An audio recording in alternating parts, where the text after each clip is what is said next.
Bonjour Philippe, bonjour à tous. Vous n'êtes pas trafiqué ce matin, vous nous parlez d'un seul en scène, c'est celui de David Desclos. Desclos ou Desclos ? Desclos. Desclos, ça s'appelle Écroué de rire. Oui, alors ce titre, c'est une référence à une partie de sa vie, ses années passées en prison, et c'est ce qu'il a décidé de raconter sur scène, avec humour. Mais je vous préviens tout de suite, il ne fait ni du stand-up ni du one-man show, il se définit plutôt comme un conteur d'histoires vraies, avec des points d'humour et de dérision.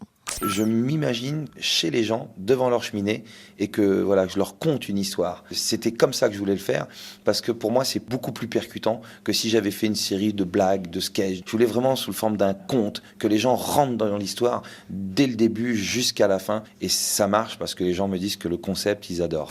Mais alors, qu'est-ce qu'il raconte exactement ? Alors, son histoire personnelle, et ça pourrait être un film. Il explique comment il a creusé un tunnel sous une banque à Caen pour tenter de la cambrioler. Une fois arrêté, comment il est parvenu à s'échapper, puis sa cavale pendant 1 an avant de se rendre, mais pas n'importe comment, le jour de son procès, alors que tout le monde pensait qu'il serait absent, puis il revient après sur les 4 années en prison qui ont suivi. Tout est vrai, truffé d'anecdotes, parfois même de conseils. Vous apprendrez par exemple la technique qu'il a utilisée pour enlever ses menottes et échapper aux policiers qui venaient de l'arrêter. On aimerait bien savoir comment on fait. Non, je ne dévoile rien, il faut aller voir le spectacle pour la connaître, mais je vous donne un petit aperçu de ce qui a suivi, c'est la course-poursuite après son évasion. Je pars en courant. Là, t'as rien qui me course. Arrête-toi, je t'en supplie, arrête-toi, je t'en supplie. Arrête-toi, je t'en supplie. Il était sérieux. Il croyait que j'allais faire demi-tour et dire bon allez, je rigolais, vas-y. Ça vous donne un petit aperçu du ton du spectacle. Je vous fais passer un autre extrait, c'est pendant sa cavale. Il baratine un inconnu pour pouvoir monter dans sa voiture. J'ai mon petit frère qui jouait sur la grille, là. Il s'est arraché tout le doigt. Ma sœur l'a emmené aux urgences. Ça fait déjà plus de 4 heures, j'ai pas de nouvelles. Vous connaissez la longueur des urgences. Vous pourriez pas m'emmener vers l'hôpital ? Le monsieur me regarde, il me fait... Il me disait en arabe qu'il comprenait pas le français et qu'il parlait que arabe. Je l'ai regardé et je lui ai dit... Les hommes le rachafent le khouya à l'hôpital. Il me dit, t'as bien, toi ? Je dis, je suis là, oui. J'ai oublié de vous dire, dans les quartiers, on apprend les langues. Essentiellement l'arabe, mais ça sert. Bon voilà, ça c'est pour la partie un peu humour, c'est tout le début du spectacle. Mais la partie la plus intéressante, c'est quand il décrit ses années en prison. Il parvient à raconter le quotidien derrière les barreaux avec beaucoup de justesse, on s'y croirait.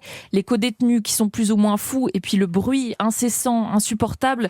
Le CDI qu'on te demande d'avoir pour être libéré un peu plus tôt. Mais comme dit David Desclos, si moi qui suis depuis 4 ans en prison, j'ai un CDI, ceux qui sont dehors au chômage, ils vont vraiment se poser des questions.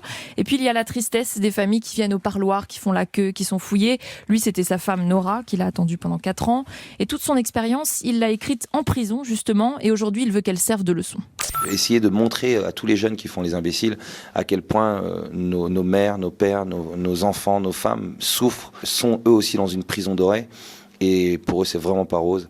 Donc voilà, ce spectacle leur est dédié. Et en 1h20 de spectacle, j'essaye de faire comprendre ce que j'ai mis 20 ans à comprendre. C'est-à-dire de mettre son culot, son intelligence et son talent dans l'honnêteté. Si les jeunes le faisaient, ils déchireront tout. Parce qu'il y a vraiment un gros potentiel dans les quartiers, dans les cités. D'ailleurs, pour répandre son message au-delà de la scène, il joue son spectacle dans des écoles, des collèges, des lycées, ça c'est pour la prévention. Et dans des prisons, c'est retour, ouais. C'est ça. La boucle est bouclée. C'est ça, la boucle est bouclée. C'est à voir jusqu'à fin avril au théâtre du gymnase Maribel à Paris. Il sera le 23 mars à Saint-Gervais-les-Bains. C'est mis en scène par Stomy Bugsy. Stomy Bugsy. Eric Serra, réaction ? C'est impressionnant. C'est étonnant, ouais, il a l'air passionnant ce monsieur. Il était également dans le débat de Julien Bugier sur la réinsertion, débat qui a suivi le film de notre invité d'hier, qui a très bien marché d'ailleurs, c'était Richard Anconina. En général, quand on vient ici dans cette émission, après ça marche bien pour vous, donc restez là, Eric Serra. 9h, 11h, Europe 1 Culture Média. Philippe Vandel.